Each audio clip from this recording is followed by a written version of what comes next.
everybody, it's Miss Karen from the Hancock Town Library. I'm here in the woods behind my house in Rindge, New Hampshire, and I happened to come across this moss-covered rock. There's actually quite a bit of these rocks in the woods.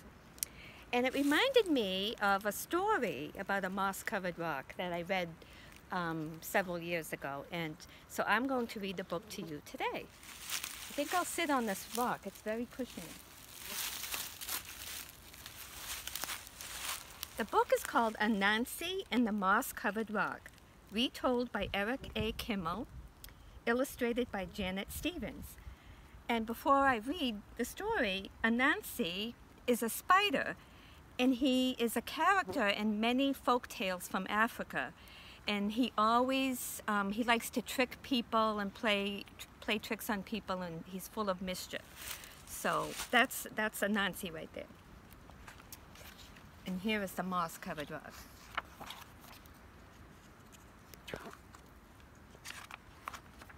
Once upon a time, Anansi the spider was walking through the forest when something caught his eye. It was a strange moss-covered rock. "How interesting," Anansi said. "Isn't this a strange moss-covered rock?" Kapoom! Everything went black. Down fell Anansi, senseless. An hour later, Anansi woke up. His head was spinning. He wondered what had happened. "I was walking along the path when something caught my eye. I stopped and said, 'Isn't this a strange moss-covered rock?' Kapoom! Down fell Anansi again. But this time, when he woke up an hour later, he knew what was happening. 'Aha!' said Anansi. 'This is a magic rock. And whenever anyone comes along and says the magic words, "Isn't this a strange down he goes. This is a good thing to know,' said Anansi, 'and I know just how to use it.'" I think he's going to trick some animals.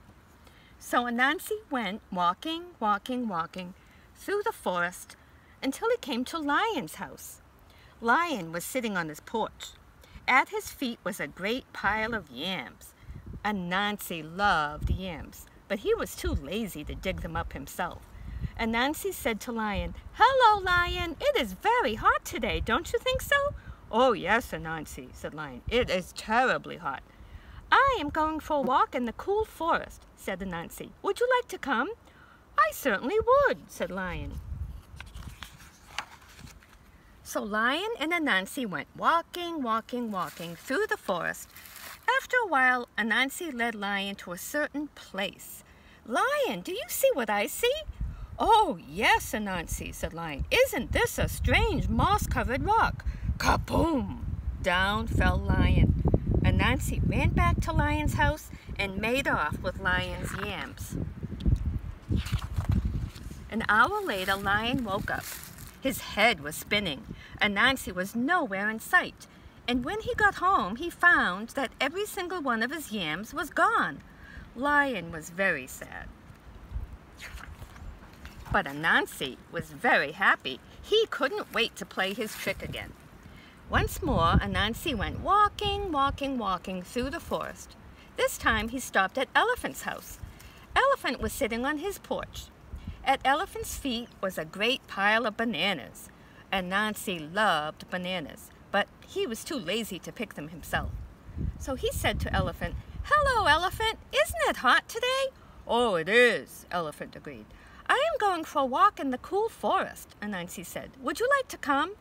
"That sounds nice," said Elephant. "Thank you for inviting me, Anansi." So Anansi and Elephant went walking through the forest. After a while, Anansi led Elephant to a certain place. "Elephant, look! Do you see what I see?" Elephant looked. "Yes, I do, Anansi. Isn't this a strange moss-covered rock?" Kaboom! Down fell Elephant. Anansi ran back to Elephant's house and made off with all the bananas. An hour later, Elephant woke up. His head was spinning. Anansi was nowhere in sight. And when he got home, he found that every single one of his bananas was gone.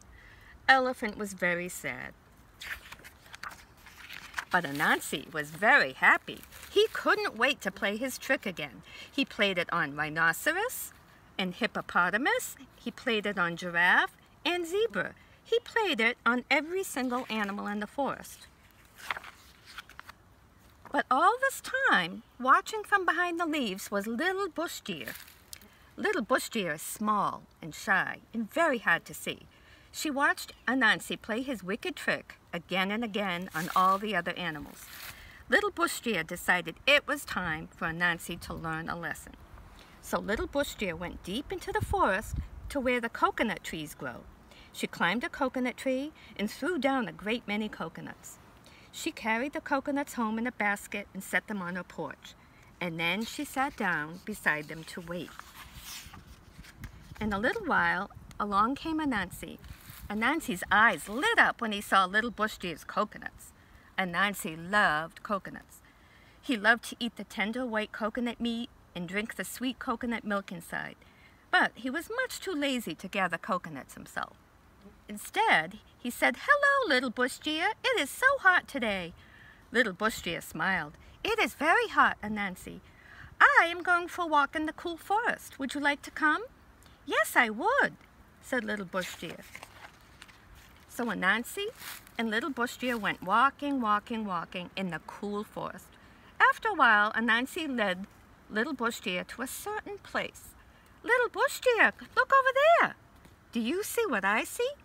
Little bush deer knew all about Anansi's trick. She looked.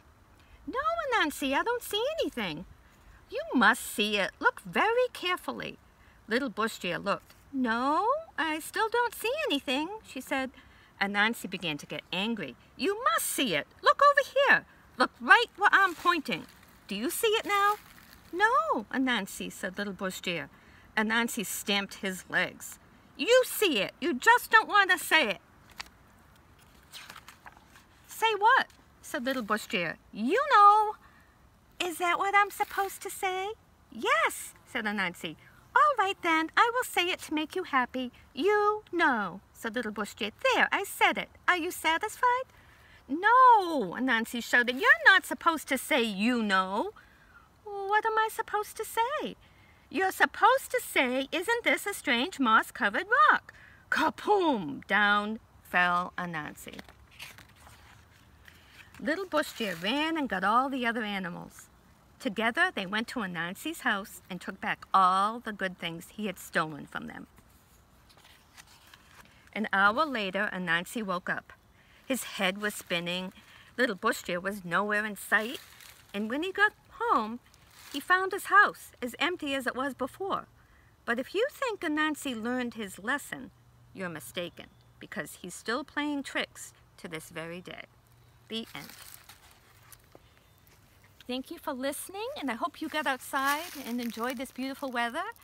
And I hope to see you next week. Thanks for listening. Bye.